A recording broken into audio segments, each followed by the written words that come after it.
ఇది కూడా చూపిస్తారా నువ్వు తీరా వద్దు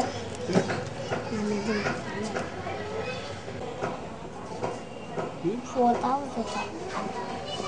లేకపోతే బయట ఫోటో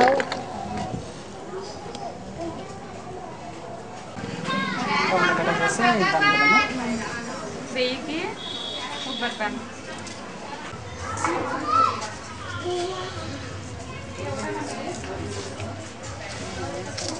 అప్పుడు అంటే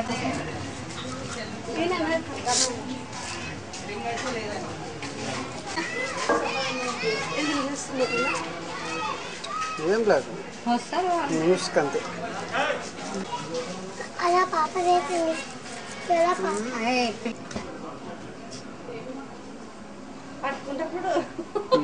ఏం పట్టుకుంటారు ముసలిలోనే ఏం పట్టుకుంటారు ఏం చేసుకొని బతు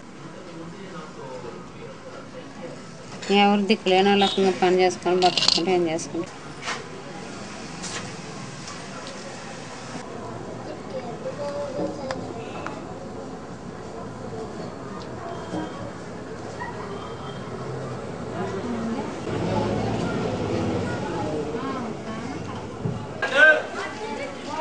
కొంచెం ఉండు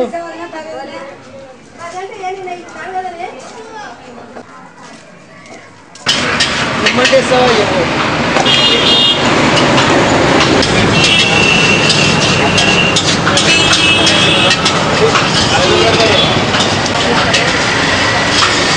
పెద్దవాళ్ళు చిన్నవాళ్ళు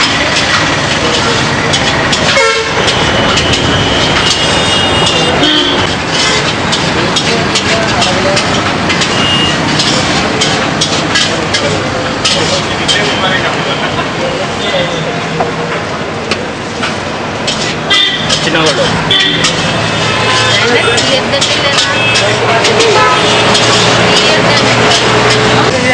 సిగరెట్లవే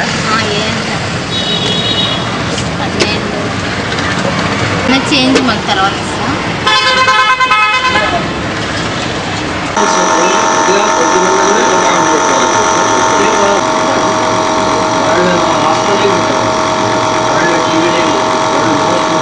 పొగాకు వ్యతిరేక దినం అనొచ్చు అది మేము వ్యతిరేక దినం ఈ పొగాకు ఇండస్ట్రియల్స్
ఈ కనీసం ఈ విషయం ఆ పొగాకు ఉత్పత్తి 24 గంటల వరకు వాడటం మానేయాలని అందరికీ మనవి చేస్తున్నాను. పొగాకు ఉత్పత్తులు వాడే వాళ్ళకి మనవి చేస్తున్నా.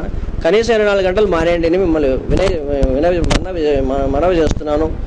కాబట్టి ఈ రకంగా ఈ దాదాపు ఈ పొగాకులు ఏంటంటే పొగాకు అంటే బీడీ సిగరెట్ అనుకోదండి. బీడీ సిగరెట్టే కాదు, బీడీ సిగరెట్ కానివ్వండి, జర్దా కానివ్వండి, గుట్కా కానివ్వండి, ఖైని, కట్లు పొడి ఉంది. కట్లు పొడి ఆకు వేసుకుని కట్లు పొడి నమిలి బుగ్గన పెట్టుకుంటారు. సో ఆ రకంగా తర్వాత నస్యం పొడి, ఇవన్నీ ఏవి వాడినా కూడా ఈ పొగాకు జబ్బులు, ప్రాణాపాయ జబ్బులు వస్తాయి. ఈ ప్రాణాపాయ జబ్బులు వచ్చి వాటి వల్ల మరణాలు సంభవిస్తున్నాయి. ఈ పొగాకు ఉత్పత్తులు దాదాపు 4000కు పైగా రసాయన పదార్థాలు ఉన్నాయి. దాదాపు 4000కు పైగా ఉన్నటువంటి రసాయన పదార్థాలు 400 పదార్థాలు కార్సినోజన్స్, విషపూరిత సంబంధమైన అవి ఉన్నాయి. వాటి వల్ల ముఖ్యమైనది nicotine, benzene, radioactive isotopes, ammonium, nickel, naphthalene, hydrocyanide, carbon monoxide ఇలా. సో ఇవన్నీ కార్సినోజనిక్ సబ్స్టెన్స్ అంటే క్యాన్సర్ కలిగించే పదార్థాలు. దీంట్లో ఏమంటే ఈ నికోటిన్ వల్ల ఈ పదార్థం వల్ల ఈ తనకు తాను బానిసగా చేసుకునే శక్తి ఈ నికోటిన్ అనే పదార్థానికి ఉంది. ఆ నికోటిన్ ఒకటే వీళ్ళు ఈ పొగాకు ఉత్పత్తులకు బానిస అయ్యేకి కారణం నికోటినే. ఆ నికోటిన్ వల్ల ఏమైతుందంటే ప్రభావం ఏమైతుందంటే ఉత్సాహం, ఆ సిగరెట్ కానివ్వండి గుట్కా కానివ్వండి ఉత్సాహం, ఉత్తేజం, పని సామర్థ్యం పెరిగినట్లు అనిపించడం. సో ఇవన్నీ అనిపిస్తాయి కాబట్టి వాళ్ళు ఆ ప్రభావం గంట లోపల తగ్గిపోతుంది. మళ్ళా వాడాలనే మళ్ళీ సిగరెట్ కానివ్వండి, ఆ జద్ద కానివ్వండి, గుట్కా కానివ్వండి వేసుకుంటాడు. సో ఈ రకంగా ఆ నికోటిన్ అనేది తనకు తాను బానిసగా చేసుకునే శక్తి ఆ నికోటిన్ అనే పదార్థం ఉంది. ఈ జబ్బుల వల్ల పొగాకు ఉత్పత్తులు వాడటం వల్ల జబ్బులు ఏ వస్తాయంటే ముఖ్యంగా ఊపిరితిత్తుల క్యాన్సర్, ఊపిరితిత్తులుగా ఎంఫాసియం అంటారు, క్రానిక్ బ్రాంకైటిస్, ఆయాసంతో విలవిలాడిపోతుంటారు. వాళ్ళు నడచడానికి కూడా వీలు కాదు, బాత్రూమ్ పోయి కూడా వీలు కాదు. అలాంటి పరిస్థితుల్లో ఒక్కసారి బెలూన్లాగా ఉబ్బిపోయిన ఊపిరితిత్తులను జబ్బు వచ్చిన తర్వాత లక్షల రూపాయలు ఖర్చు పెట్టుకున్నా కూడా మామూలు స్థాయికి లంగ్స్ను మామూలు స్థాయికి ఏ డాక్టర్ కూడా ఏ వైద్యంలో కూడా లేదు. అది దాదాపు గుర్తుపెట్టుకోండి. ఈవెన్ షౌకార్లు లేదా డబ్బున్న వాళ్ళు అనుకుంటారు ఎక్కడో హైదరాబాద్ ఢిల్లీకి పోయి ట్రీట్మెంట్ తీసుకుంటే తగ్గిపోతుంది. దయచేసి గుర్తుపెట్టుకోండి, ఒక్కసారి ఉబ్బిపోయిన ఊపిరితిత్తులు ఈ బీడీ సిగరెట్ వల్ల లేని పొగాకు ఉత్పత్తులు వాడటం వల్ల వచ్చిన జబ్బులు పూర్తిగా మామూలు స్థాయికి లంగ్స్ని చేర్చలేం ఎక్సెప్ట్ ప్లాంటేషన్. గుర్తుపెట్టుకోండి దయచేసి. కాబట్టి ఇప్పుడే ముందుగానే ఈ విషయాలు విని ఇంకా even heart attack, blood pressure పెరిగిపోవటం, కాళ్ళను నరకాల్సి రావటం, నపుంసకత్వం, పిల్లలు పుట్టకపోవటం, ఈ మానసిక సమస్యలు. సో ఈ రకంగా ఈ నోటి పెదవుల క్యాన్సర్, నోరు క్యాన్సర్, తర్వాత ఏమంటారు చీక్స్ క్యాన్సర్, అన్నవాహిక, స్వరపేటిక, కడుపు క్యాన్సర్, కిడ్నీ సమస్యలు చెప్పుకుంటూ పోతే ఈ రకంగా బోలెడు ప్రాణాంతకమైన జబ్బులు వస్తున్నాయి. దాదాపు మీరు ఆశ్చర్యపోతారు, ప్రపంచంలో దాదాపు 60 లక్షల మరణాలు ఈ పొగాకు ఉత్పత్తులు వాడటం వల్లనే వస్తున్నాయి. దాదాపు 60 లక్షల మరణాలు అంటే ఆలోచించేయండి. ఈ పొగాకు ఉత్పత్తులు వాడటం వల్ల వచ్చే జబ్బులతోనే చనిపోతున్నారు. తర్వాత ప్యాసివ్ స్మోకింగ్ కూడా ఈక్వల్లీ డేంజరస్. ప్యాసివ్ స్మోకింగ్ వల్ల దాదాపు 6 లక్షల మంది మరణిస్తున్నారు. సో ఇక మనం ఒక వ్యక్తి 20 సిగరెట్ తాగితే పక్కనున్న వాళ్ళు ఆ గాలిని పిలిచి వాళ్ళు కూడా 3 సిగరెట్లు తాగిన దాంతో సమానం. సో ఈ రకంగా వాళ్ళు కూడా ప్యాసివ్ స్మోకర్స్ కూడా వాళ్ళు కాల్చకపోయినా తినకపోయినా ఉత్పత్తులు వాడకపోయినా వాళ్ళు కూడా ఈ విషపూరిత జబ్బుల వల్ల బారిన పడి వాళ్ళు కూడా మరణిస్తున్నారు. సో ఒక సిగరెట్ తాగితే మనిషి ఆయుర్దాన్ని దాదాపు 11 నిమిషాలు తగ్గించేస్తుంది. సో ఈ రకంగా ఈ పొగాకు ఉత్పత్తులు వాడటం వల్ల చనిపోయే వారి సంఖ్య ఎయిడ్స్ జబ్బు కంటే, తర్వాత వాహనాల ప్రమాదాలలో మరణాల కంటే కూడా ఎక్కువ. చూడండి ఎలా ఉంది ఈ పరిస్థితి. ఇది ఇలానే వదిలేస్తే ఈ పొగాకు ఉత్పత్తులు వాడటం మనం తగ్గించలేకపోతే 2030 నాటికి దాదాపు 80 లక్షల మరణాలు సంభవిస్తాయని అంచనా. ఆలోచన చేయండి. దాదాపు ఈ చిన్నపిల్లలు కూడా ఈ ప్యాసివ్ స్మోకింగ్ బారిన పడి వాళ్ళు కూడా ఊపిరితిత్తుల సమస్యలు, అలర్జీ సమస్యలు వాళ్ళ ఆ బారిన పడి వాళ్ళు కూడా ఈ మరణాలు బారిన పడుతున్నారు, చిన్న పిల్లలు కూడా. సో ఈ రకంగా మనం దాదాపు మన దేశంలో 12 కోట్ల మంది స్మోకర్స్ ఉన్నారు. ఆలోచన చేయండి. ప్రపంచవ్యాప్తంగా ఈ క్యాన్సర్ జబ్బులు దాదాపు ఉన్నటువంటి క్యాన్సర్ జబ్బులు ఏమైనా కానివ్వండి, ఆ 50% క్యాన్సర్లు ఈ పొగాకు ఉత్పత్తులు వాడటం వల్లనే వస్తున్నాయి. ఒకసారి క్యాన్సర్ వచ్చిన తర్వాత వాళ్ళ లైఫ్ స్పాన్ కొంచెం పొడిగిస్తామే కానీ టోటల్ ట్రీట్మెంట్, టోటల్ క్యూర్ అనేది క్యాన్సర్కి లేదు. కాబట్టి ఏమైనా తొలి దశలో కనుక్కుంటే అది ఉంది, కానీ క్యూర్ ఏది సర్జికల్ రిజెక్షన్ లేదా ఎక్సిషన్. కాబట్టి ఇలాంటి పరిస్థితుల్లో దాదాపు ఈ పొగాకు ఉత్పత్తులు మానేస్తే this is one preventable disease. రాకుండా కాపాడుకునేకి వీలైనటువంటిది ఈ పొగాకు ఉత్పత్తులు మానేయటమే. పొగాకు ఉత్పత్తులు వాడటం వల్ల వచ్చే జబ్బులు మనం పొగాకు ఉత్పత్తులు వాడకుండా పోతే ఆ జబ్బులు రావు, దరికి చేరవు. సో ఈ రకంగా పొగాకు కంపెనీలు కూడా అట్రాక్ట్ చేసి ఏం చేస్తున్నారంటే పొగాకు పేస్ట్, టూత్ పేస్ట్ లాగా అట్రాక్ట్ చేస్తున్నారు దాంట్లో టొబాకో కలిపి. సో పంటి నొప్పి తగ్గించేకి లేదా టొబాకో వాటర్ రకరకాలుగా వాళ్ళు మార్కెట్ చేస్తున్నారు. ఈ ఆకర్షణలకు లోను కావద్దని ప్రజలకు మీకు మనవి చేస్తున్నాను. ఈ రకంగా గర్భిణీ స్త్రీలు కూడా పొగ తాగితే వాళ్ళు నెలలు నిండక ముందే పిల్లలు పుట్టడం, గర్భస్రావాలు, ఈ రకంగా చనిపోయిన పిల్లలు పుట్టడం, సో ఈ రకంగా కూడా ఉంటుంది. ఉద్యోగస్తులు ఈ పొగాకు ఉత్పత్తులు వాడుచున్న వారైతే వారు రిటైర్ కాకపోవచ్చును. సో ఈ రకంగా ఈ నివారణ చర్యలు ఏమనంటే ఎందుకు నివారణ చర్యలు ప్రత్యేకంగా ఏ మందులు తీసుకోవాల్సిన పడలేదు. మానసిక సంకల్పం లేదా దృఢ సంకల్పం ఉంటే ఈ పొగాకు ఉత్పత్తులు వాడటాన్ని వదిలించుకోవచ్చు. సంకల్పం ఒకటి కలగాల మనిషికి.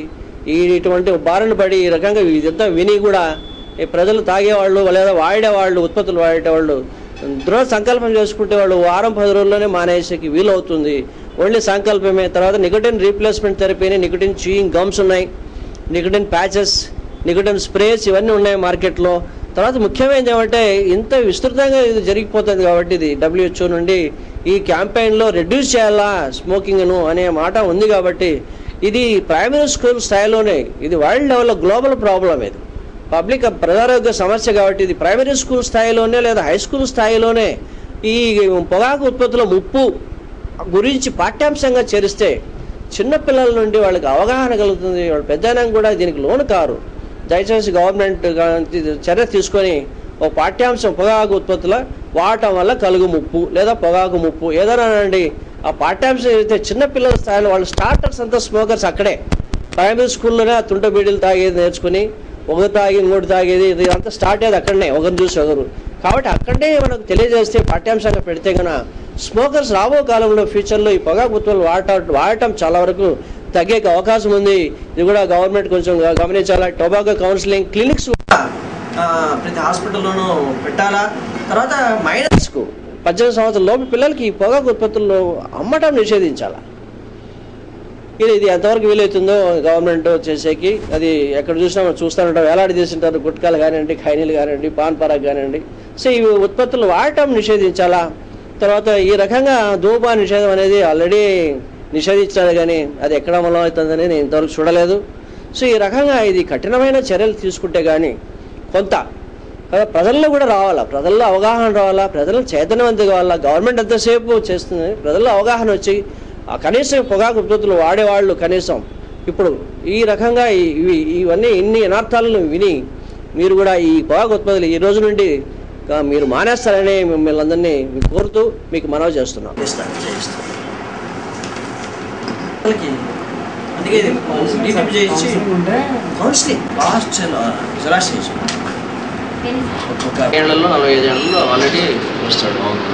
ఈ మూత పడిపోయింది